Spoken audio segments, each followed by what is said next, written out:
Assalamualaikum warahmatullahi wabarakatuh. Kami dari Universitas Mitra Indonesia, yakni dibuat untuk menyelesaikan salah satu tugas kelompok mata kuliah Manajemen CSR dengan dosen pengampu Ibu Meita Sekarsari MSAK. Kami terdiri dari 4 orang anggota kelompok. Baiklah, langsung saja video presentasi dari kami. Perkenalkan, nama saya Hasti Yulistiani, NPM 1951826. Baiklah, kami di sini akan menjelaskan tentang fungsi audit sektor publik dan swasta. Yang pertama yaitu teori audit. Audit sangat penting untuk kepercayaan publik dan investor terhadap perusahaan. Jauh dari mudah untuk melakukannya dengan baik, membutuhkan penilaian dan kompetensi teknis, seringkali dalam keadaan yang kompleks.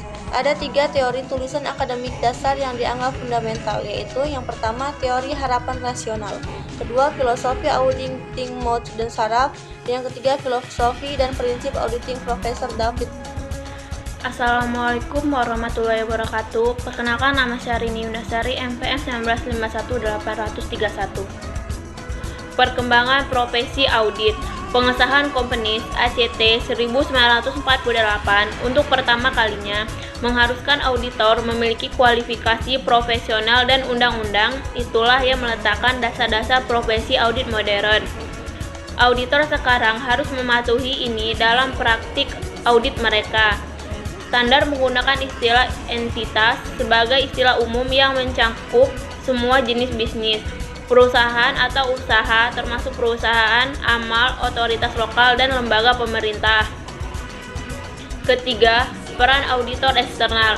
Peran auditor sebagai agen bagi pemegang saham menjadi penting dan biaya audit tidak ada apa-apanya dibandingkan dengan kenyamanan dan kepastian audit yang diberikan kepada pemegang saham. Laporan auditor atas laporan keuangan juga menjadi penting bagi para manajer bisnis karena opini yang baik dari auditor independen menegaskan tindakan mereka dan memperkuat kredibilitas dan reputasi mereka sebagai agen bagi pemegang saham. 4. Konflik kepentingan.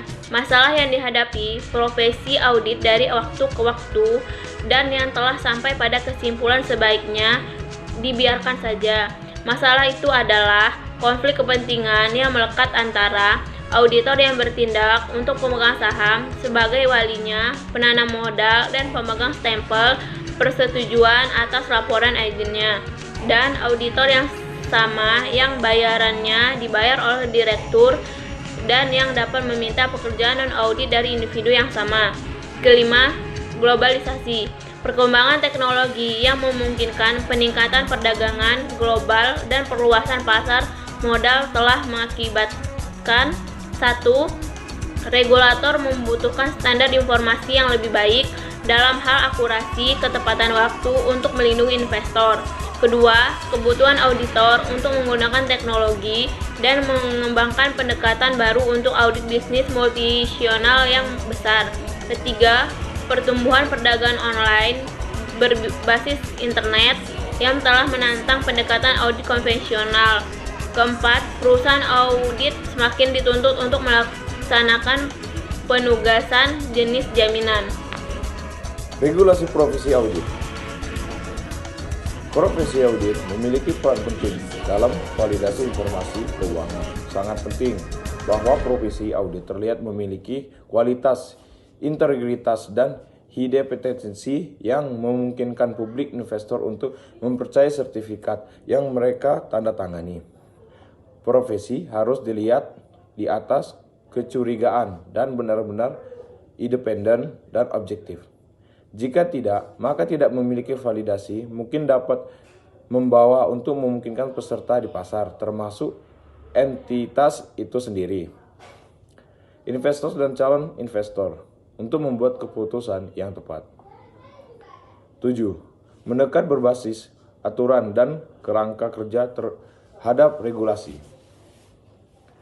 Pendekatan terhadap regulasi adalah yang dikenal sebagai pendekatan kerangka, serangkaian pedoman, rekomendasi untuk praktek terbaik atau standar profesional dihasilkan didukung oleh beberapa undang-undang yang cukup luas dan kewajiban untuk mematuhi rekomendasi, atau menjelaskan mengapa Anda belum melakukannya.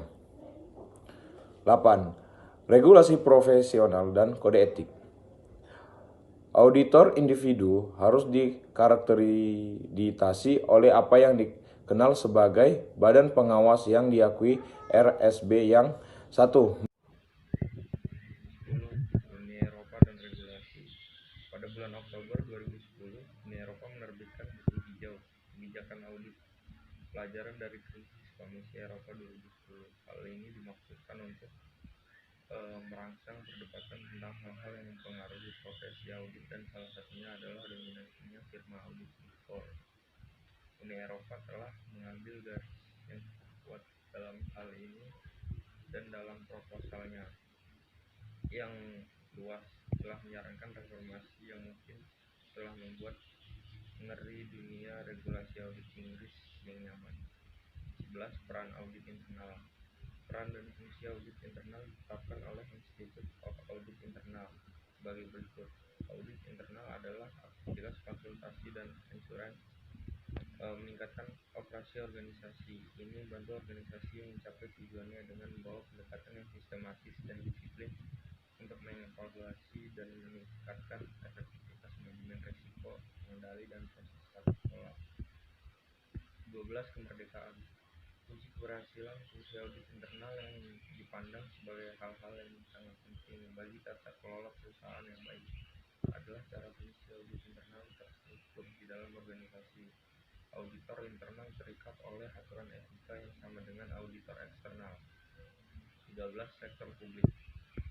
Audit internal memainkan peran yang jauh lebih signifikan di pemerintah lokal dan nasional, layanan kesehatan nasional, dan badan-badan seperti asosiasi perumahan daripada organisasi sektor swasta. Kekuatan fungsi audit di sektor publik berfungsi untuk bertindak sebagai insentif yang kuat untuk kejujuran keuangan dan mempromosikan penghematan kinerja. 14. Komite audit. Komite audit dirancang untuk bertindak sebagai suara independen di dewan direksi terkait dengan masalah audit dan tata kelola perusahaan, dan dapat menjadi aset berharga terutama dalam menjaga independensi dan integritas fungsi audit internal. Mereka juga bertindak sebagai titik kotak bagi auditor eksternal dan dapat menjadi suara yang kuat untuk peran audit dalam organisasi. Mungkin sekian presentasi dari kelompok kami. Bila Assalamualaikum.